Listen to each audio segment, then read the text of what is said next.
வணக்கம் ஃப்ரெண்ட்ஸ், இன்றைக்கி நம்ம இந்த வீடியோவில் ஸ்டீக்கை எப்படி சுலபமாக சுவையாக பண்ணுறதுன்னு பார்க்கலாம் வாங்க.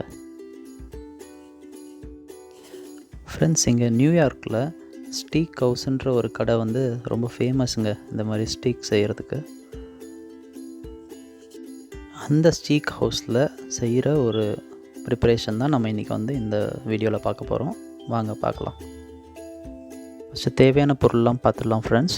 பீஃப் ஒரு 400 கிராம், பூண்டு, butter, olive oil, pepper, salt, garlic powder இருந்தால் யூஸ் பண்ணுங்கள், இல்லைனா கார்லிக் அரைச்சிக்கலாம்.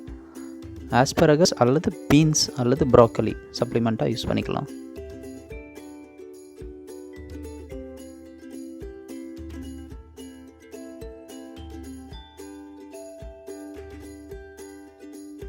முதல்ல நம்ம சீசனிங் பண்ண போகிறோம் அந்த பீஃபில். ஃபஸ்ட்டு பீஃபை நல்லா உங்களுக்கு தேவையான சைஸில் அதை ரவுண்டாக கட் பண்ணிக்கோங்க. திக்னஸ் ஒரு 1/2 inch மினிமம் இருக்கணும். ஃபேட் இருந்தால் நல்லது, ஏன்னா அது ஸ்டீக் செய்கிறப்போ இதுவாகும், அது நல்லா உருகி அதில் ஃப்ளேவர் கொடுக்கும் நம்மளுக்கு. முதல்ல பெப்பர் பொடி நல்லா போடுங்க.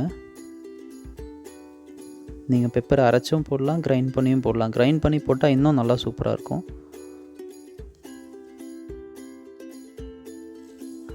பெப்பர் சீசன் பண்ணதுக்கப்புறம் சால்ட் எடுத்து சீசன் பண்ணுங்கள். சால்ட்டுக்கு அப்புறம் கார்லிக் பவுடர் இல்லைன்னா பூண்டை கொஞ்சம் அரைச்சி இந்த மிக்சரோடு சேர்த்து மிக்ஸ் பண்ணி மேரினேட் பண்ணுங்கள்.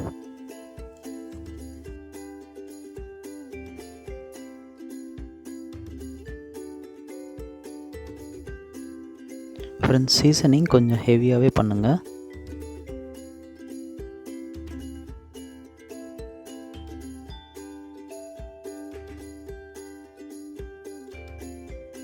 நம்ம பண்ணுற சீசனிங்கில் 30% வேஸ்ட் ஆகும், இந்த போர்டில் அப்புறம் ஆயிலில் மிக்ஸ் ஆகும்.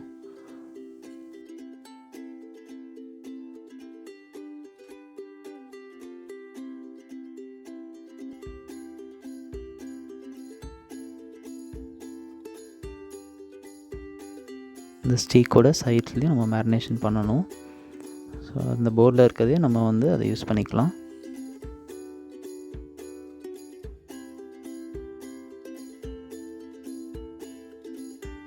நல்லா இது மாதிரி ரொட்டேட் பண்ணி சைட்ஸ்லேயும் ஃபுல்லாக அந்த சீசனிங் பண்ணிவிடுங்க.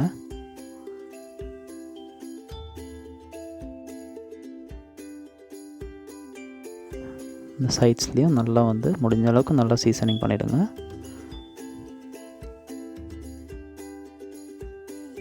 இப்போ அடுப்பில் பேனை வச்சுடுங்க.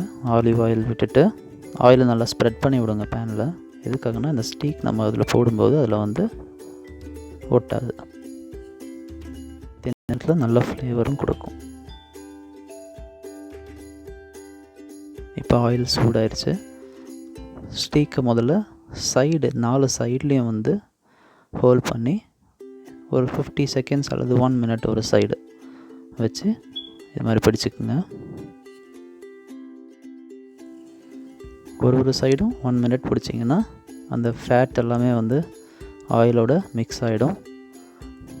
அந்த ப்ரௌனிஷ் கலரில் ஒரு ஃபார்ம் ஆகும் உங்களுக்கு.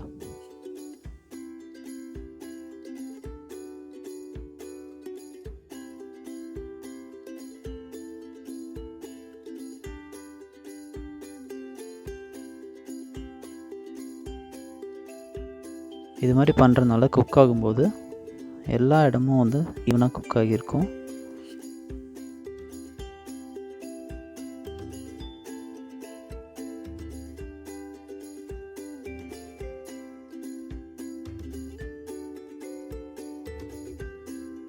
இப்போ நம்ம முதல் சைடு போடுறோம். ஒரு சைடும் 1 minute போட்டு எடுங்க. 2 வாட்டி ஒரு சைடும் போடுங்க. நீங்கள் பார்த்தீங்கன்னா தெரியும், நிறைய பெப்பர் அந்த ஆயிலோட மிக்ஸ் ஆகிடுச்சு. ஸோ சீசன் பண்ணும்போது முடிஞ்ச அளவுக்கு கொஞ்சம் ஹெவியாக பண்ணுங்கள். இப்போ ஸ்டீக்கை மறு சைடு திருப்பி போடுங்க.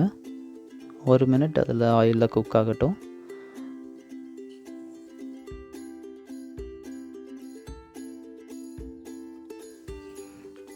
இப்போ 2 சைடும் ஒரு நிமிஷம் போட்டதுக்கப்புறம் இந்த மாதிரி ப்ரௌனிஷ் கலரில் மாறும். நல்லா கலர் மாறணும், அப்போ தான் நல்லா ஃப்ளேவர் இறங்கியிருக்குன்னு அர்த்தம். நீங்கள் அடுப்பை வந்து இப்போ முடிஞ்ச அளவுக்கு கொஞ்சம் சிம்மில் வச்சுருங்க. ஸோ தட் உங்களுக்கு ஸ்டீக் வந்து ஹார்ட் ஆகாது, நல்லா சாஃப்டாக இருக்கும். உங்களுக்கு பார்த்திங்கன்னா தெரியும், அந்த இதை வச்சு ப்ரெஸ் பண்ணும்போது நல்லா பஞ்சு மாதிரி மெதுவாக இருக்குது.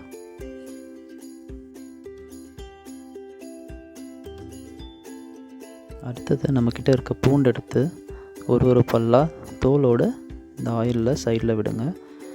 இது வந்து எதுக்குன்னா ஃப்ளேவருக்காக தான் மெயினாக. ஆல்ரெடி நம்ம கார்லிக் அந்த மேரினேட்டரில் பண்ணியிருக்கோம்.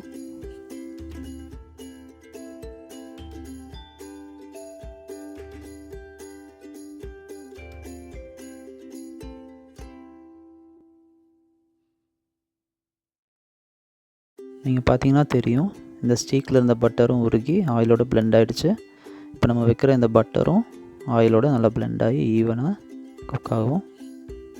அதுக்கு பிறகு என்கிட்ட இருக்க ஆஸ்பரகஸ் கட் பண்ணி வச்சுருக்கேன், அதை நான் சைடில் இந்த ஆயிலில் போடுறேன்.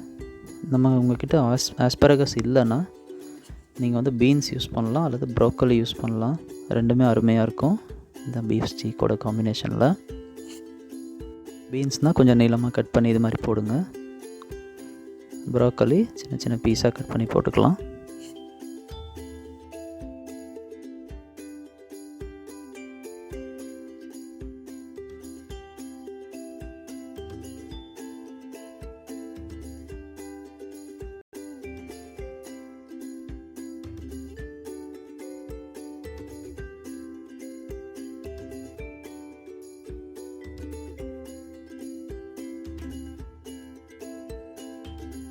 இந்த இருக்கிற அந்த பட்டரை வந்து ஒரு ஸ்பூனில் எடுத்து இந்த ஸ்டீக் மேலே ஃப்ளோ பண்ண விடுங்க.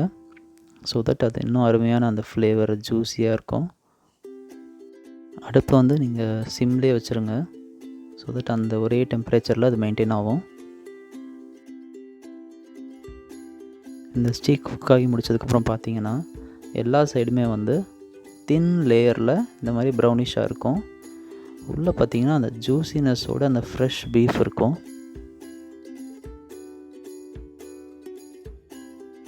ஒரு 20 நிமிஷம் வெந்ததுக்கப்புறம் மொத்தமாக இந்த ஸ்டீக்கை தனியாக எடுத்து வச்சுருங்க.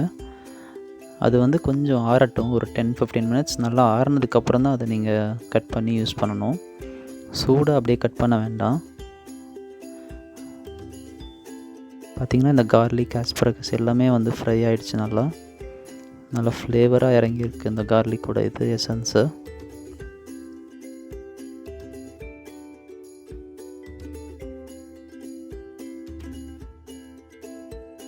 ஸ்டீக் பொறுத்த வரைக்கும் இந்த மாதிரி கலர் வரணுங்க. ஏன்னா நம்ம வேக வைக்கல, டைரெக்டாக வந்து பேனில் தான் போட்டிருக்கோம். So 10 minutes each side, 20 minutes டோட்டலாக இருக்கும்.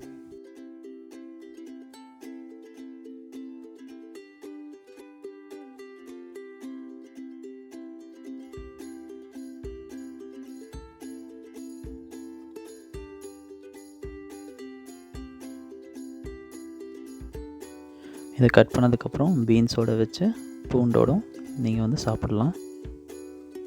இந்த ஸ்டீக் செய்யும்போது பட்டரை வந்து கேரமல் மாதிரி நம்ம போடுறது ரொம்ப இம்பார்ட்டண்ட். அது நல்லா இந்த ஜூஸினஸ் கொடுக்கும் பீஃபோட லேயருக்கு. ரொம்ப அதிக நேரமும் குக் பண்ணக்கூடாது, டெக்ஸ்சர் ரொம்ப இம்பார்ட்டண்ட்.